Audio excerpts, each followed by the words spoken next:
Bonjour à tous et bienvenue sur Food is Love, j'espère que vous allez bien. Aujourd'hui je vous propose un classico. On va voir ensemble comment préparer des gnocchis, ces fameuses petites boules de pâte à base de farine de blé et de pommes de terre, qui vous le verrez ne sont pas compliquées à préparer. Il s'agit d'une recette qui demande peu d'ingrédients et que vous pouvez préparer et servir comme n'importe lequel de vos plats de pâtes préférés. À la tomate, au fromage ou à la crème, frites ou en gratin, tout est possible avec les gnocchis. Alors c'est parti. Pour ceux qui ne le savent pas, les gnocchis sont des pâtes dont la particularité est d'être composées en grande partie de pommes de terre. Et pour en faire une pâte, il faudra bien évidemment cuire ces pommes de terre. On optera de préférence pour un mode de cuisson qui aura tendance à déshydrater ces pommes de terre, comme le four, plutôt qu'une cuisson à l'eau ou à la vapeur, qui chargera davantage les pommes de terre en humidité. Avec une chair légèrement déshydratée, on obtiendra une texture de pâte plus intéressante, moins collante, nécessitant moins de farine et qui sera donc plus légère à la dégustation. Donc, basique instinctisé, 1 kg de pommes de terre avec un pic à glace ou un pic à brochette, puis direction le four chauffé à 220 degrés, durant 45 à 60 minutes en fonction du calibre des patates. Pensez toujours à surveiller et vérifier les plus petites pommes de terre qui vont forcément cuire les premières. Vous n'aurez qu'à cibler le cœur avec votre pic. S'il s'enfonce comme dans du beurre, c'est que la patate est prête. Et si elle est prête avant les autres, sortez-la du four avant les autres. À leur sortie du four, lorsque vos pommes de terre seront cuites, vous pourrez d'ores et déjà les couper en deux, afin de permettre l'évacuation de plus de vapeur et donc d'humidité.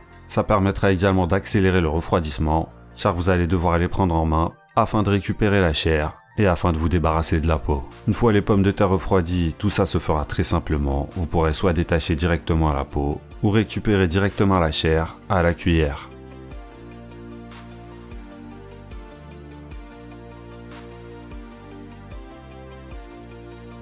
Une fois que vous aurez entièrement récupéré la chair de vos pommes de terre, vous allez l'écraser grossièrement dans un premier temps.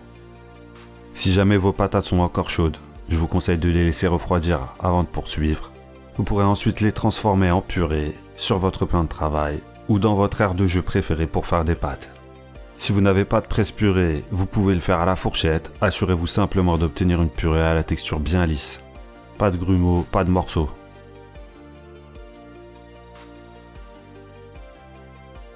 Vous pourrez ensuite commencer à préparer votre pâte à gnocchi en incorporant à vos pommes de terre un œuf battu,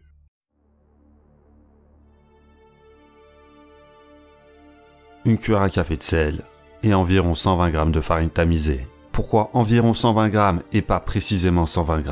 Tout simplement parce qu'il est possible que vous soyez têtu et que vous ayez fait cuire vos pommes de terre à l'eau. Vous serez donc obligé d'ajouter plus de farine. Et puis en fonction du type de farine, de la variété des pommes de terre et de la texture que vous voulez donner à vos gnocchis, la quantité de farine peut varier. Si vous voulez une assiette de gnocchi bien lourdos, qui cale le bide, n'hésitez pas à ajouter un peu plus de farine. L'idée principale, c'est d'ajouter de la farine à votre purée de pommes de terre jusqu'à obtenir une pâte qui ne colle pas. Une farine de préférence tamisée qui va s'incorporer plus facilement à la pomme de terre. N'hésitez pas à l'incorporer progressivement pour vous assurer de ne pas en mettre trop. Et une fois que vous aurez obtenu cette fameuse pâte qui ne colle pas, vous pourrez la diviser en 6 à 8 parts, voire 10 si vous avez un plan de travail très étroit. À chaque étape et à chaque découpe, vous penserez à fariner votre pâte. Vous allez devoir les élargir en les transformant en ficelles. Quelques travaux pratiques dignes de l'école maternelle, rien de compliqué. Faites rouler la pâte sur votre plan de travail avec la paume de vos mains. Inutile de presser la pâte, faites-la simplement rouler. Lorsque vous obtiendrez une ficelle d'un diamètre d'environ 1,5 cm, vous pourrez la diviser en morceaux de 2 cm afin d'obtenir vos gnocchis. Ça y est, vous venez officiellement de donner vie à des gnocchis. On peut d'ores et déjà les appeler ainsi, même s'ils n'ont pas encore le fameux gnocchi swag que tout le monde connaît. Comme je vous l'ai dit, vous pouvez les laisser tels quels. Vous pouvez également faire des mini boulettes. Des mini boulettes que vous pouvez elles aussi laisser telles quelles, ou bien faire rouler sur une petite planche à gnocchi. Une planche qui pourra équiper vos gnocchis avec des petits compartiments dans lesquels pourra venir s'installer la sauce.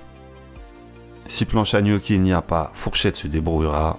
Et pour faciliter la conservation et la manipulation de vos gnocchis, vous penserez bien à les envelopper d'une fine couche de farine. Vous penserez bien, et surtout dans un premier temps, à ne pas les superposer les uns sur les autres. sinon vous pouvez être sûr et certain qu'ils fusionneront les uns avec les autres. Donc disposez-les séparément sur un plateau ou une plaque farinée. Si vous souhaitez les conserver pour plus tard, vous pouvez les congeler tels quels avec le plateau et lorsqu'ils auront durci, vous pourrez les empiler en vrac dans un sac de congélation. Évidemment aujourd'hui nous n'allons rien conserver du tout. On va déguster nos gnocchis incessamment sous peu avec une sauce tomate et avec une sauce au poivre et au pecorino.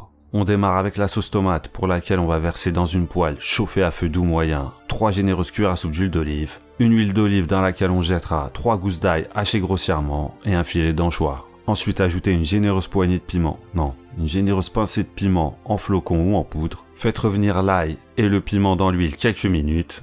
Le filet d'anchois lui va fondre complètement. Et lorsque l'ail commencera tout juste à dorer, vous ajouterez dans la poêle 400 g de purée de tomate. Vous mélangez bien.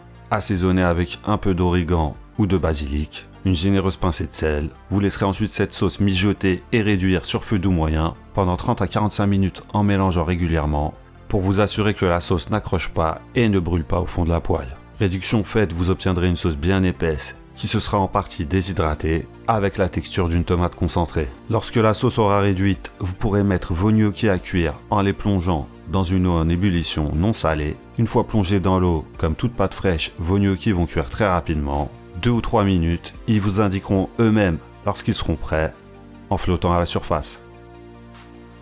Et donc, lorsqu'ils vous feront signe, vous n'aurez plus qu'à les repêcher et à les mettre dans la sauce. Une sauce bien sûr trop lourde, trop épaisse, qu'on va se faire un malin plaisir à rendre crémeuse et légère, en y incorporant une louche d'eau de cuisson des gnocchis riche en amidon. On réhydrate et on mélange pour obtenir une sauce plus crémeuse que jamais. Un peu de persil frais ou de basilic frais en fonction des disponibilités. Le parmesan râpé bien sûr.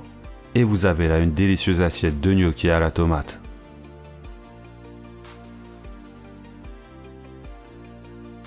On va maintenant préparer une deuxième assiette de gnocchis, cette fois-ci au fromage et au poivre, cacio et pepe, mais pas avec n'importe quel fromage, avec du pecorino qu'il faudra râper jusqu'à en obtenir une 50aine de grammes.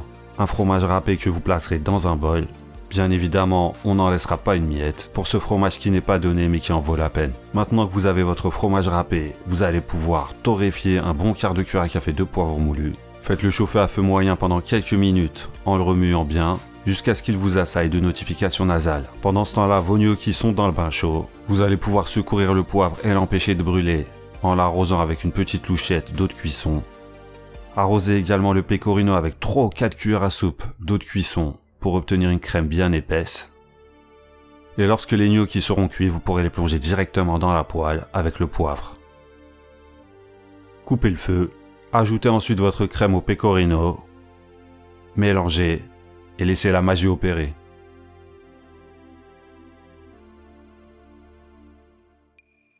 Pensez toujours à goûter vos plats pour contrôler l'assaisonnement. Je vous ai partagé 2 idées pour vos gnocchis, histoire de vous montrer la voie à suivre, mais vous pouvez les préparer d'une multitude de manières. Vous pouvez vous inspirer de nombreuses recettes de pâtes déjà présentes sur la chaîne, y compris les gratins, en attendant de nouvelles idées. J'espère que cette vidéo vous a plu et que mes explications ont été claires. Si vous avez besoin de plus de clarté, n'hésitez pas à venir la réclamer en commentaire. N'hésitez pas à exprimer votre bienveillance avec un pouce vers le haut et à revenir pour la prochaine recette très bientôt. Ciao!